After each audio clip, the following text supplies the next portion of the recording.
Hey everyone! This is so weird. This goes against every theatrical instinct of my life, but I'm just going to turn away from everybody. In fact, I might just turn the whole thing around. Kevin, let me just say, this is so awesome, but if you have any Australian friends, do not tell them about this because they will find it and what they're going to do to it late at night. It's not right. It's just not right. All right. I'm so happy to be here today. There are so many things that make Kevin a success. But above all, he knows that to make a great movie, you need a great story. And I have one to share today that I think I might be uniquely qualified in telling. It's a Kevin Feige origin story. Don't worry, Mum and Dad, I'm not going back that far. It's okay.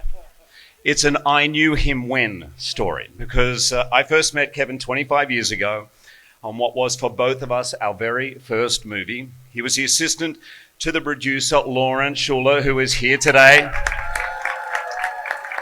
By the way, if anyone wants to check it up, I want someone to check up. I don't know how many, but I think you must set a record, Lauren, for the amount of people who have worked for you, who have gone on to be leaders in this industry, and that is not a coincidence. You're a class act, me included, by the way. So anyway, he was the assistant to the producer. I'd been flown up to audition for X-Men, and I remember I was in LA at the time, and this stretch limousine pulled up at 5:30 in the morning. I'm like, wow, this is awesome. And even though I'm not actually getting to go into Disneyland, at least I'm going to arrive at the park in style. So I get there, I get ushered into the director's office at lunch, only to find out then that the movie had already been shooting for like 2 days, I think, when I did that first audition. And you know when an actor says, I knew I wasn't going to get the part? Well, I really knew I wasn't going to get the part. In fact, everybody knew I wasn't going to get the part because there just wasn't a part to be had. That's a long story, but I did my scene. As I left, Kevin was there and he says, hey man, I'm going to give you a lift to the airport. And I said, Kevin, that's really sweet of you. You really don't have to do that. I really appreciate it, but I know I'm not getting the part. And I was also thinking at the time, what happened to the stretch limousine? I really wanted to go back in that. Anyway, Kevin says, no, I'm going to take you. So we get in the car, we're just chatting, and then all of a sudden he pulls over at a restaurant and he gets out and I'm like, Kevin, this is not the airport. And he goes, no. I'm not going to send you back on that plane without giving you some food. So anyway, now at this point, I know I'm not getting the part. Kevin knows I'm not getting the part. The waiter in the restaurant knows I'm not getting the part. But I'd been there from LA to Toronto for this audition. It's going to be 11 hours flying for the day. So Kevin, he just insists. He says, I want to give you a steak. So we go in to this steakhouse and, I'm an actor. It's free steak. I'm in, totally. And I just remember thinking to myself, this is a class act. He does not have to do this. And I don't know whether you felt sorry for me or whatever, he took the time to take care of me, and I will never, ever forget it. And then about 5 days later, all of a sudden the part became available. Like it really actually became available. Sorry, Dougray. And I came back and I auditioned, and spoiler alert, I got the part.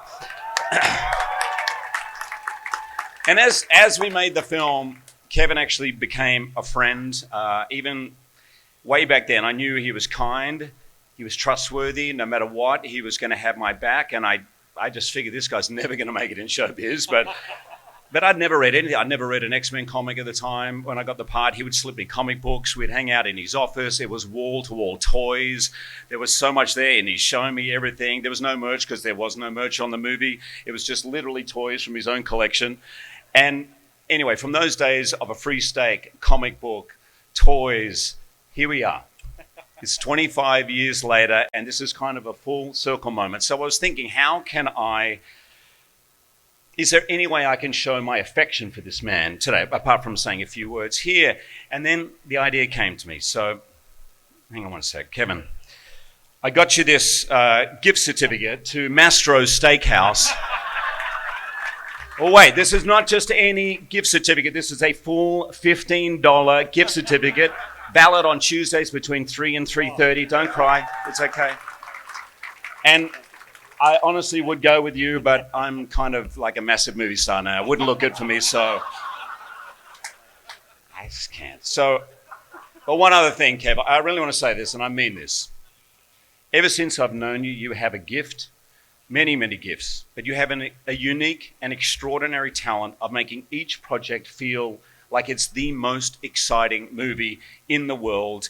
You make the best movie possible at every turn. You are generous, you are thoughtful, and you are like a Jedi, man. It's the mark of a great producer. It's why we are all here, gathered here to celebrate your incredible legacy and the cinematic universe you have built over 16 years and counting. Congratulations, Kevin Feige.